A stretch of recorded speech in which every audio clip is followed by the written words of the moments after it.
सवाल कयो आहे अवैस करनी लिगारी। वो तो चए त नमाज में हर रकात में साॻी सूरत पढ़ी सघिजे थी या न। बिस्मिल्लाहिर्रहमानिर्रहीम।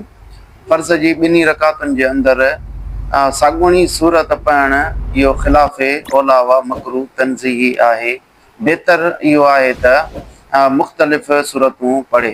छाजे करे त वुज़ू नबी करीम सल्लल्लाहु अलैहि वसल्लम हर नमाज फर्ज़ी जे अंदरि मुख़्तलिफ़ सूरतूं पढ़ंदा हुया। अलबत्ता वुज़ू नबी करीम सल्लल्लाहु अलैहि वसल्लम खां हिकु ॿ मरतबा ईअं बि साबित आहे त पाण फर्ज़ जी ॿिनि रकातुनि में साॻुणी सूरत पढ़ी अथऊं। जीअं सुनन कुबरा लेबेकी जे अंदरि हदीस मुबारक हुआ। हज़रत मुआज़ बिन अब्दुल्लाह अल जोहनी रज़ियल्लाहु तआला अन्हु रिवायत करे। उन चयो त अन्न रजुलन मिन जुहैनत अख़बरहु अन्नहु समिअ नबी सल्लल्लाहु अलैहि वसल्लम यक़रउ फी सलाति सुबह इज़ा ज़ुलज़िलतिल अर्दु फिर रकअतैन किलतैहिमा फला अदरी अनसियन नबी सल्लल्लाहु अलैहि वसल्लम अमकर ज़ालिका अमदा।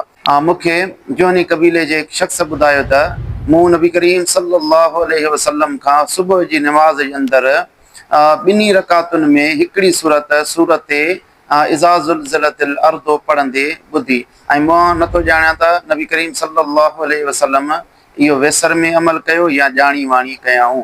इन हदीस मुबारका मां दलील वठंदे तबीनुल हक़ाइक़ वारो फरमाए थो त रकातुनि में तकरार सां सूरत पढ़ी सघिजे थी। इहो ख़िलाफ़े औला आहे। जीअं अदरुल मुख़्तार जे अंदरि आहे त ला बस अन यक़रा सूरतन व युईदुहा फिस्सानियते व अन यक़रा फिल औला मिन महलिन व फिस्सानियते मिन आख़र। पाण फरमाए थो त जेकॾहिं का सूरत नमाज जी रकात में पढ़े वरी उहा ई सूरत ॿी रकात में बि पढ़े त इन में को बि हर्ज न आहे, पढ़ी सघिजे थो। पर बहितर इहो आहे त पहिरीं रकात में हिकिड़ी सूरत पढ़े ऐं ॿी रकात जे अंदरि ॿी सूरत पढ़णु घुरिजे। इन जे तहत रद्दुल मुख़्तार में अल्लामा शामी रहमहुल्लाह ताला फरमाए थो त अफ़ाद अन्नहु युक़रउ तंज़ीहन व अलैहि युहमलु जज़मुल कुनिया बिल कराहते।